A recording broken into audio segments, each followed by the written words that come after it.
and this is Malini, and I have a confession to make. I have been binge watching this show on SonyLIV called Victoria, and it is the most fascinating story of Queen Victoria's life. So what better way to celebrate than to get two amazing queens from Bollywood and some original boss ladies to come and talk to me about this show. Thanks for being on the show with me. Thank you, Malini. So I have to tell you, this show really blew my mind. Victoria was queen at 18. Like, do you remember what you were doing at 18? Me, yeah, I was just still trying to figure it out, but you know, my parents had this different ambition, and so did I, about becoming an IAS officer. And then, you know, life had different plans, and then I enrolled for a beauty pageant, and then everything else changed. So, yeah, that's what I was doing at 18. Yeah. Nice. I was trying to get into Oxford. I wanted to fulfill my father's dream. He'd been there, his father had been there, so there was no pressure. Yeah, I think I was working on applications.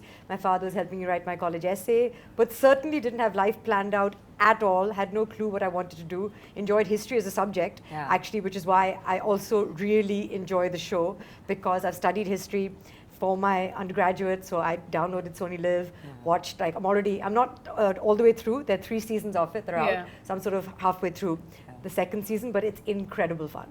You know what's also amazing to me is she's the queen, you know, and she's running this whole country, and she's so young, and then she goes on to have 9 children. I know.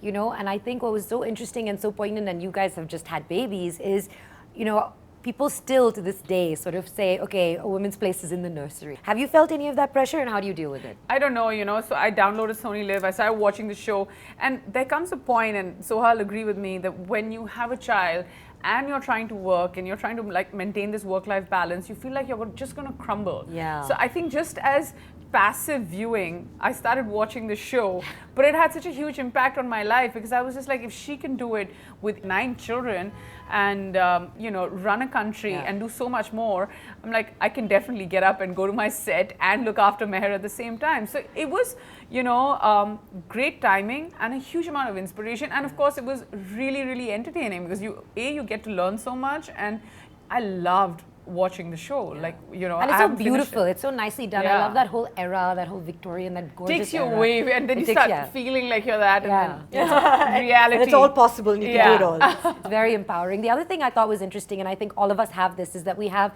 you know, very supportive husbands. Yeah. And I think for her, and especially at that time, for her husband to sort of, you know, Sir Albert to come in and, you know, marry the Queen and still sort of be her rock, and having to deal with all this pressure where people are sort of judging him for just being, you know, on the side. Do you ever discuss this with your husbands? Like, my husband, you know, they call him Mr. Malini sometimes. But he's like, I'm totally fine with that, because he's so comfortable in his own skin. Yeah, I think that's the trick, though, is to have an innate sense of security, so that what other people say, and there's always going to be people. If you're on social media, people are saying all sorts of things. Yeah. Absolutely. You know, so I mean, you can't make everyone happy. You can't also listen to everyone and let their opinions get to you. And you have to inherently be secure in your personality. I'm not even going to say male ego. I'm just going to say, as a person, you have to know what your identity is and who you are and your relationship, and be there and be at home when you need to be, so that your wife can be at work, and figure it out. And it's impossible, I think, to be a successful woman, a successful parent, or successful at work alone, without the support of not just your husband, but a community of people. Absolutely. You know, there's staff, there's family, there's, you know, your work environment. Everyone has to come together to bring up a child. I totally agree. Like, I mean, I have so many different anecdotes, and the minute she was saying staff, or, you know, even husband or everybody else, because even, you know, if you're talking about our staff, they also leave their kids behind and come, you know, just to help us or make sure that we can end up doing this. And even with our husbands, it's literally like that sense of security. Like, no job is too small, no job is too big, and no job is just for the man or the woman. But it's all about making sure that everyone's happy and there's a balance at home. And that's the only way we can get up. Like, you know, there are times I get up and leave at 6 in the morning, and Angad's there, you know, he's like, don't worry, I'm going to handle it. And initially it's like, maybe because I'm the mom, I'll be able to do it better, but there's no such thing, you know. And there's certain things, honestly, if you're a little less hormonal than your mothers are, it really does help to have, you know, a little bit of perspective. I've done so many things with Inaya now, like I go to play school, and you do this parent-child thing, and you see so many fathers coming for That's it. so nice. It's not just about mothers. And you know, fathers want to be involved, and they're really good with their children. So I think that, you know, that's something, I don't know, I hope it's not just Mumbai and it's not just our generation. It probably is our generation, but I'd like to think that it's filtering through, and shows like, Victoria on SonyLIV will also take that message across. Absolutely. And the other thing that I thought was interesting is that they showed, like in the show, that there's different classes of society. So you have the Queen and Victoria, but you also have her staff who, live downstairs and they're running their whole story, but they're also quite empowered. So there's a girl who sort of struggled and made her way from, working in what they called the nunnery, which is sort of, for women of ill repute, but she sort of made her way through, and she's supporting her friend who has a baby, but she's smart that way. And I thought it was really interesting that she's really good at keeping people's confidence. And it shows you all these different things about how women, I think, through the generations have such high EQ and ability to sort of navigate these things, which I think also makes them, really great leaders. There's actually a line that I really love from the film that says, "There's nothing wrong in talking quietly. It only makes people listen harder." Do you have a favorite line? There's so many that I like, but I'm trying to think of one that stands out. And it's probably, there's a time where she says, I think that I would like to be judged by my actions and not my appearance. And I think that, especially as a new mother, and especially when I'm feeding her, or I've just, put her to bed, I certainly want to be judged by my actions and not my hair. I think your appearance but right is now fantastic. it's fine. You can judge me by the way that I look. Okay. For me, I love the line which goes, "I don't need a man to tell me what's right." And the thing that really struck me, and I keep coming back to this, Queen at 18, she had the weight of the world on her shoulders, and especially now when you talk about work-life balance, do you feel that, and how do you navigate that? When you saw the show, and did you feel like, oh man, I feel like I can relate to a lot of the things that she's going through? I mean, I think certainly, we don't have the burden of being, the empress of the world, certainly. But I think in some ways we are all carrying a huge weight. Whatever your responsibilities are, at times you feel overwhelmed by them. Especially, again, I think when you become a parent, and perhaps when you become a mother again, because I turn to hormones, it does take a physical toll on your body. And it can be, I think the thing that we struggle with most is the guilt. We know that it's okay to go to work. We know that it's okay to have ambition. We know that there are people there to support us. But how do you deal with the fact that you are physically apart from this child that you adore, and you know that you're the best thing for them, or at least I do, and suddenly they're surrounded by other influences, and you're at work doing something else, which is important to you, but there's this guilt, and it may not make sense and it may not be right, but you still feel it, and I don't know when that's going to go away, if ever, for any generation. I thought it was interesting. I was speaking to someone, Wendy Clark actually, and she was saying that she's trying not to think of it as work-life balance, but work-life integration. But as much as you think that it's work-life integration, sometimes just coordinating between, memorizing your lines and thinking about, are there enough diapers at home? It really, it can be a lot, because you have to give it 100% here, and there cannot be lack of diapers at home. So, it's a lot. It's a lot. And then, I mean, the struggle's real, the hustle's real, and, respect to all the mums out there, and especially Victoria. Oh my God. And in fact, she was trying not to have any initially, and it was really cute because one of the nannies told her that if you want to avoid getting pregnant, just jump up and down 20 times after you have sex. Really? So she always goes to bed, but she's doing that jump, and it's so cute how, Albert comes and says, well, that's not quite how it works. So, but it was quite sweet. The other thing that I thought was kind of interesting, and I feel this as well because I have a big generation gap with my mother, right? Because I'm the youngest of 4. I want to ask you, since you're raising girls now, how are you going to manage that? Because she felt the pressure, especially because she could, she was potentially going to be queen, so her mother was very strict with her, and she ran sort of the Kensington system where she had to live and not really interact with other kids, especially in the limelight, and having to raise kids who are going to be photographed 24/7. Do you have a strategy? We think about things like protecting them from social media, and there are perhaps and photographers who are constantly around Inayat, Taimur, other children. Especially when they're so cute. I mean, just well, I mean, they're all cute, and but they are especially. Especially. We thought about protecting them, asking them not to take photographs, and then we thought in some ways also this is a part and parcel of life. Yes. It may not be what they've signed up for, which is something that I sometimes battle with, because I said, okay, I signed up to give up part of my private life away, but that's not. And children have innocence. I had an innocent upbringing in Delhi. Nobody knew what I was doing, who I was having dinner with, and being photographed coming out of restaurants. There's so much more that's going to come. So that's what I'm concerned about, and the psychological impacts of that.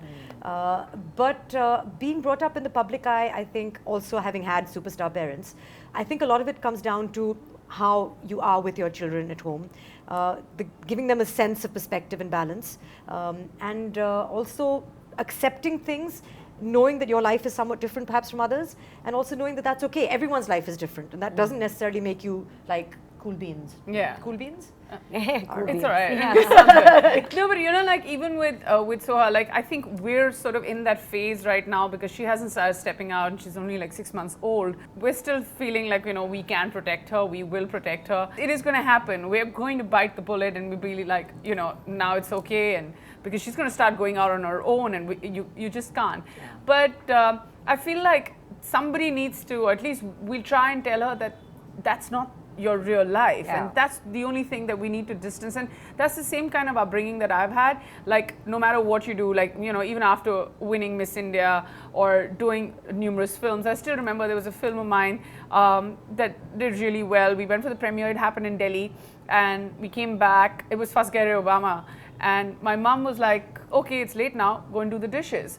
So, you know, like it's about giving your child that normal life. And as much as most people wouldn't think that after the premiere wearing this beautiful gown I'll be doing it, but I have to do it for my parents. Yeah, you know, you got to do what you got to do. Nobody would also understand that my father, for example, would always put these yellow post-it notes all around the house saying, turn the lights off, turn the lights off. You know, when you're paying your own electricity bill, then you can do whatever you want. And I'd just be like, you know, I really thought we didn't have a lot of money growing up as well. But I think that's good that, you know, you keep it real. And I think a lot of times from the outside perspective, people don't realize that you are able to do that. So one of my favorite things about Victoria was that even in that time, she insisted on marrying for love. And she fell in love with Albert, you know, almost the moment she saw him. And she insisted that all of her 9 children are going to marry for love. Now, you guys are obviously married for love. And what is your advice going to be to your daughters? I think my family has always married for love. My parents married for love. My mother, of course, you know, Hindu, actress, father, Muslim, Nawab, all of that. There was a bit of, in the 60s, it was frowned upon. They got married. So there's been a tradition of love. And I would certainly want Inaya to have love in her life. But, you know, again, it's that struggle of, you know, will there ever be anyone good enough for my daughter? You know, I think that we'll always be worried, will this person break her heart? Will they look after her? You know, but at some point you have to let them go. They have to, when you fall in love, your heart will be broken, you will cry, you will fight. But, you know, that's what love is. Yeah. Well, are you going to give your daughter any advice? My mom would always say, have your head between your shoulders, and no matter what, like, you know, chin up, girl, you know, nothing's the end of the world. And I feel like saying the same thing to my daughter, although she's just like, you know, 6 months old. But I feel like even now I need to start saying those things to her. Like we'd gone swimming the other day, and she had this little float and someone took it away, and I was just like, you know, it's okay, it's not the end of the world. And she was like, she was so graceful about it that, you know, she let it go, and then she waited and she was sharing. And I feel like that's the real education you can give them as parents. And it's so true what you're saying, because you're never taught these things in school. So all of this education, and again, I come back to like empathy and strong women, just like Victoria. Now, you know, I never let you leave without playing a game. Yes. So we're going to play one now. And if you want to know the answers, then I suggest you go and download SonyLIV right now, pause this video, go watch the show, and come back and see if you know the answers. Okay. Yeah, and Soha cheats a lot in games. I'm sorry, go, I was ladies. just about to, I was actually thinking about saying it, and I was like, no, I'm going to be nice and not say it. I'll let you decide who cheats more. All right, so fact or fiction, very simple. You have to tell me based on the fact that you've seen this, now you should know all the answers. Okay, here we Neha go. cheats, it's a fact. Soha doesn't cheat. Fiction. Okay, fact or fiction, Queen Victoria's birthplace is now home to William, Kate, and Harry. Ooh. It is indeed Kensington Palace. The current London abode for Prince William, Kate, and Harry was Queen Victoria's birthplace, in fact. And she was born on May 24th. Oh, she's like a Gemini. Amazing. Okay, fact or fiction, Queen Victoria was always supposed to be the queen. That's right. She was actually 5th in line. Imagine that. Paying attention, I say. Well done. She was going to be after Prince Charles, Prince William, Prince George, and Princess Charlotte. Wow. But back in 1837, the unthinkable happened and she became the queen, but it was meant to be. Fact or fiction, Queen Victoria proposed to her husband. That's right. And imagine at the age of 16, But the fact is, she actually had no choice. According to tradition, a man could not propose to the queen. So she really had to go ahead and do it, and they were quite smitten with each other. Fact or fiction, Queen Victoria is the reason wedding dresses are white.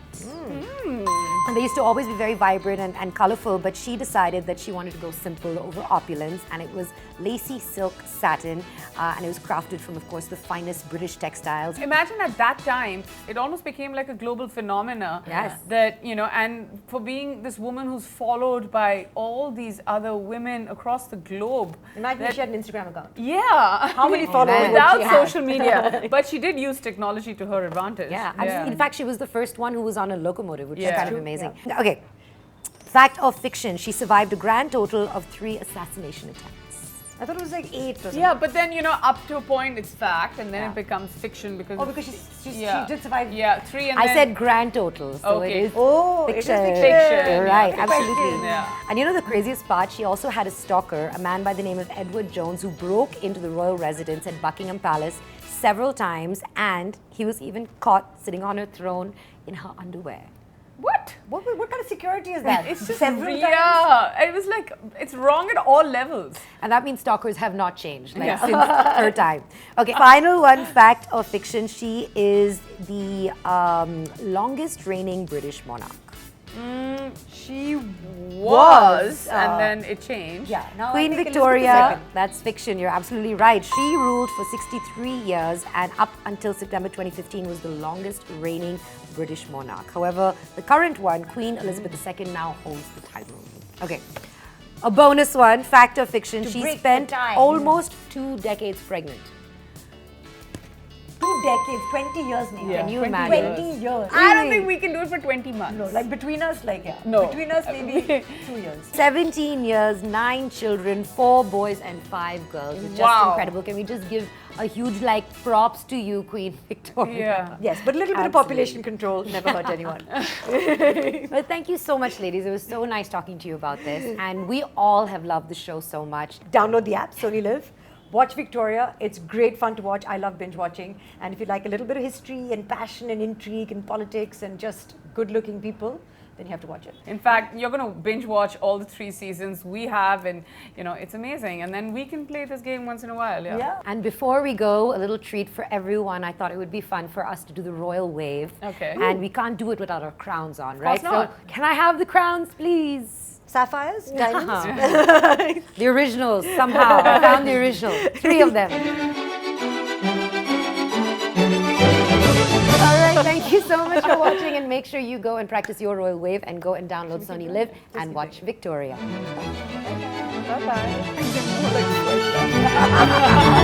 Bye-bye.